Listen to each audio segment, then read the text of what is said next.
मैत्रिणींनो, मी मोनिका आणि Monika blouse cutting या स्टिचिंग ह्या चॅनलमध्ये आपणा सर्वांचं खूप खूप स्वागत आहे। मैत्रिणींनो, आज आपण खूप छान अशी ब्लाउज डिझाइन पाहणार आहोत। तुम्ही पाहू शकता मी काय केलेलं आहे, जे ब्लाउज पीस आहे तो कटिंग करून घेतलेला आहे आणि त्याचबरोबर मी त्याचा अस्तरही कटिंग करून घेतलेला आहे, बरोबर। तर त्यानुसार आपल्याला काय करायचं आहे, आज खूप सुंदर असे नवीन म्हणजेच मला तुम्हाला हे सांगायचं आहे की नवीन वर्ष मैत्रिणींनो आपण काय करत आहोत, नवीन वर्षासाठी नवीन ब्लाउज डिझाइन बनवतोय की नाही। तर प्लीज मैत्रिणींनो तुम्ही काय करायचं आहे, हा व्हिडिओ लास्ट पर्यंत पाहायचा आहे।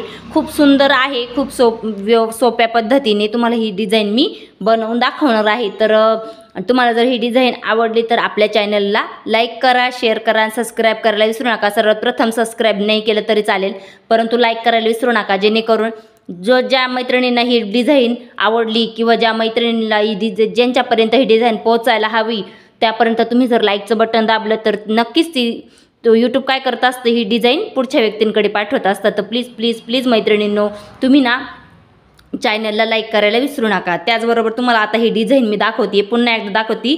बॅक साईड सर्व कटिंग करून घेतलेलं आहे। आता ह्या ब्लाउजचं मेजरमेंट दाखवते, त्यानंतर आपण गळा कटिंग करून घेऊयात, बरोबर। तर पहा मैत्रिणींनो, मी अगोदर आता हे माप पाहूया आपण। ब्लाउजची पूर्ण उंची आहे 12 इंच, आपल्या ब्लाउजची पूर्ण उंची आहे। त्याच्यामध्ये मी काय केलेलं आहे, 2 इंच जास्तीचं घेतलेलं आहे, म्हणजे 12 मध्ये 1 इंच शिलाई मार्जिन असं 13 आणि 13 मध्ये पुन्हा 2 इंच खालच्या बाजूने जी रेष मारली ना तिथं घेतलंय 2 इंच जास्तीचं। ही डिझाइनसाठी म्हणजे आपण किती इंच जास्त घेतलं, 15 इंच जास्त, म्हणजे 15 उंची ब्लाउजची पूर्ण घेतली। त्यानंतर शोल्डर घेतलं आणि मोंडा घेतलेला आहे, शोल्डर 5.5चा, मोंडा 6चा। तर पहा मी काय केले, मला जेवढी डिझाइन पाहिजे त्या अशा पद्धतीने मी आखून घेतले। 2.25 गळारुंदी घेतली, हे पाहू शकता तुम्ही। ह्या पद्धतीने बॅक साईड आखून घेतली। त्यानंतर मला जेवढी पट्टी हवी आहे तेवढी ठेवून घेतली, मग जेवढ्या पट्टीमध्ये डिझाइन हवी आहे तेवढी डिझाइनसाठी खाली सोडली, वरती गोलगळा आखून घेतलाय, पाहू ह्या पद्धतीने, बरोबर। त्यानंतर पुन्हा खाली ह्या पद्धतीने आखून घेतलं आणि हे कोपरे आहेत ते मी काय केलं, त्रिकोण मध्ये आखून घेतले। आणि आता काय करूया, आपण गळा आखून घेऊया। तर पहा ह्या पद्धतीने गळा आखून घेतला, त्यानंतर जी खालची पट्टी आहे ती पूर्ण कटिंग करून घेतली। तर आपला हा बॅक साईडचा गळा ह्या पद्धतीने रेडी झाला, बरोबर। आता आपल्याला काय करायचं आहे, अस्तरवर, आणि आता हे अस्तर काय करायचं, ह्या पद्धतीने पुन्हा बॅक साईडचं कटिंग करून घ्यायचे। त्यानंतर हे ह्या पद्धतीने आहे। त्यानंतर आपण काय करायचं, आता हे अस्तर जॉईन करून घ्यायचे। तर सर्वप्रथम ह्या पद्धतीने आपण नेहमी ब्लाऊज शिवतो त्याच पद्धतीने आपल्याला अस्तर ठेवून घ्यायचं आहे, तुम्ही पाहू शकता ह्या पद्धतीने। आणि सर्वप्रथम काय करायचं आहे, पिन लावून घ्यायची। जर समजा हल्लं सरकलं त्यासाठी अगोदरच काळजी घ्यायची आहे, पिना लावून घ्यायच्यात आणि मग स्टिच करून घ्यायचे। तुम्ही पाहू शकता मी ह्या पद्धतीने चहूबाजूने पिना लावून घेतलेल्या आहेत की नाही। तर मग आता मैत्रिणींनो, याला काही कॅनव्हास पेपर वगैरे लागत नाही, खूप सिंपल साध्या आणि सोप्या पद्धतीने आपण हे डिझाइन बनवणार आहोत की नाही। पहा गळ्याला मी शिलाई मारून घेतली। आता मला काय करायचं आहे, तुम्ही पाहू शकता मी मधीचं सेंटर घेतला, म्हणजे आपण त्रिकोण कटिंग केलेला होता तिथे मी शिलाई मारून घेतली, खालच्या बाजूने पुन्हा शिलाई मारून घेतली। ह्याही बाजूने तेच केलं, ह्या पद्धतीने शिलाई मारून घेतली आणि बाहेर काढून घेतलं, बरोबर। आता मी काय करते, हे जो आतला आहे गळ्याचा आकार तो कटिंग करून घेते। तुम्ही पाहू शकता ह्या पद्धतीने कटिंग करून घेतलं आणि ही त्रिकोण पण ह्या पद्धतीने कटिंग करून घेतली। आता मी काय करणार आहे, छोटे छोटे कट्स मारून घेणार आहे।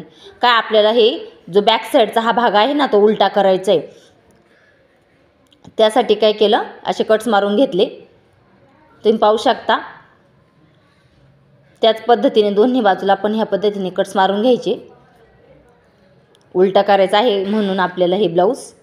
तर पहा एक त्या टोकदार वस्तूच्या सहाय्याने काय करायचं आहे, आपल्याला हे जे कोणे आहेत ना ते व्यवस्थित काढून घ्यायचे। तुम्ही पाहू शकता हे कोणे ह्या पद्धतीने मी काढून घेतलेले आहेत, बरोबर। तर पहा त्याच पद्धतीने दुसरे हे कोण आपल्याला काढून घ्यायचं आहे आणि त्याला दाबटीप मारून घ्यायची। तर पहा आपण काय करूया, अगोदर दाबटीप मारून घेऊया। आपला जो गळ्याचा आकार आहे त्याचा शेप बिघडता कामा नये, जसं आपण आखलाय त्याच पद्धतीने यायला हवा याची काळजी घ्यायची आहे। आणि जे जास्तीचं तुम्ही पाहू शकता ह्या पद्धतीने मी चहूबाजूने टिपा मारून घेतल्यात, जे जास्तीचं आहे ते कटिंग करून घेतलं, बरोबर। त्यानंतर त्याच पद्धतीने दुसरं एक स्टेप करायची आहे, ब्लाऊज ते बॅक साईड शिवून घ्यायची. त्यानंतर ही पट्टी आहे ना ती उलटी सुईची ठेवायची, जे ब्लाऊज पीस आहे तो सुईचं ठेवायचा आहे. आणि त्यानंतर जो अस्तर हे पहा मी ही लेस घेतलेली आहे आणि ही लेस उलटी ठेवायची आहे आणि त्यावरती आपण जे अस्तरचं कापड आहे ना अस्तरची पट्टी ठेवून एक शिलाई मारून घ्यायची आहे. तुम्ही पाहू शकता ह्या पद्धतीने मी काय केलेलं आहे, शिलाई मारून घेतलेली आहे. बरोबर, खूप ही लेस पण खूप सुंदर दिसणार आहे. तुम्ही लास्टपर्यंत हा व्हिडिओ पहा आणि तुम्हाला जर हा व्हिडिओ आवडला ना आणि ही डिझाईन आवडली, ही डिझाईन तर तुम्ही नक्कीच करून पहा तुमच्या ब्लाऊजवर. खूप सुंदर असे तुम्हाला रिझल्ट मिळणार आहे. त्या पद्धतीने आता काय करायचं आहे, दाबटीप मारून घ्यायची आहे. तुम्ही पाहू शकता ही लेस किती सुंदर दिसते आहे, बरोबर की नाही. तर पहा एकदम सुंदर आपली बॅक साईड रेडी होणार आहे. तर पहा या पद्धतीने पुन्हा मी फोल्ड करून घेतलं, या पद्धतीने टिप मारून घेतली. बरोबर,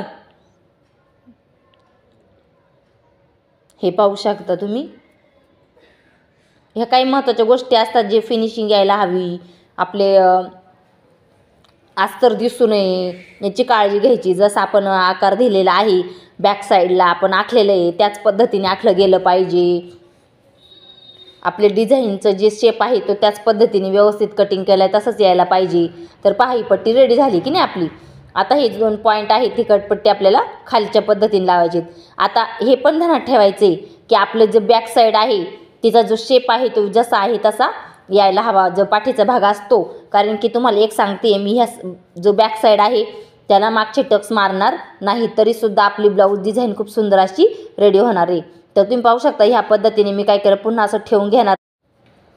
हे पाहू शकता ह्या पद्धतीने मी स्टिच करून घेणार आहे. तर तुम्हाला दाखवते मी अगोदर काय केलं, मी ह्या पद्धतीने ठेवून घेतलं आणि पुन्हा टिप मारून सुरुवात केलेली आहे. आपली जी लेस आहे ती दिसली पाहिजे अशा पद्धतीने आपल्याला त्याच्यावर ठेवून साईडनी टिप मारून घ्यायची. त्यानंतर काय करायचं, डबल टिप मारून घ्यायची. तर पहा त्याचबरोबर हे पाहू शकता आपली बॅक साईड रेडी होत झालेली आहे की नाही. त्यानंतर हे पाहू शकता ह्या पद्धतीने. आणि त्यानंतर आपल्याला कमरपट्टी लावायची. त्याच्यामुळे मी काय केलं, अस्तरचं कापड घेतलं, म्हणजे कमरपट्टी तयार करून घेतली आणि ती वरच्या बाजूने जॉईन केली, आतल्या बाजूने दुमडून पुन्हा दाबटीप मारून घेतलेली आहे. हे पाहू शकता ही न्यू ट्रेंडिंग ब्लाऊज डिझाईन आहे आणि खूप छान हिचा लुक येतो. तर तुम्ही पण ही ब्लाऊज डिझाईन नक्की ट्राय करून पहा. जे कस्टमर होतं त्यांनी जी खालची पट्टी आहे ती खूप छोटी करायला सांगितली होती, त्याच्यामुळे ही पट्टी खूप छोटी केलेली आहे. त्यानंतर माझ्याकडं जर ते मध्ये जो गॅप होता म्हणजे जे त्रिकोण होता तिथं मला बटन तयार करायचं होतं, पण माझ्याकडं बटन नव्हतं. जे अवेलेबल होतं त्यानुसार मी कापड घेतलं, या पद्धतीने बटन तयार करून घेतलं आणि एका सुई दोऱ्याच्या सहाय्याने काय केलं, त्याला अगोदर पॅक करून घेतलं. हे पाहू शकता तुम्ही, मागच्या बाजूने शिवून घेतलं, हे पहा.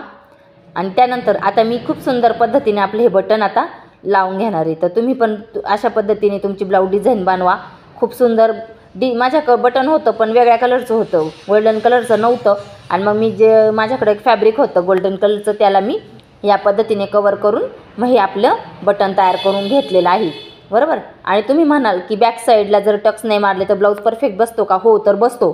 फक्त आपल्याला काय करायचं असतं, जो कमरेचा भाग असतो तो खालच्या बाजूने थोडासा कमी करून घ्यायचा असतो. तर तुम्ही पाहू शकता ही आपली ब्लाऊज डिझाईन रेडी झालेली आहे आणि खूप सुंदरीचा लुक आलेला आहे. तुम्ही पाहू शकता ह्या पद्धतीने आपली रेडी झालेली आहे. तुम्हाला जर हा व्हिडिओ आवडला तर आपल्या चॅनलला नक्की सबस्क्राईब करा आणि असे छान छान व्हिडिओ पाहण्यासाठी बेल आयकॉनचं बटन नक्की प्रेस करा. किती सुंदर आपली डिझाईन आलेली आहे, हो की नाही. चला तर मग भेटूया.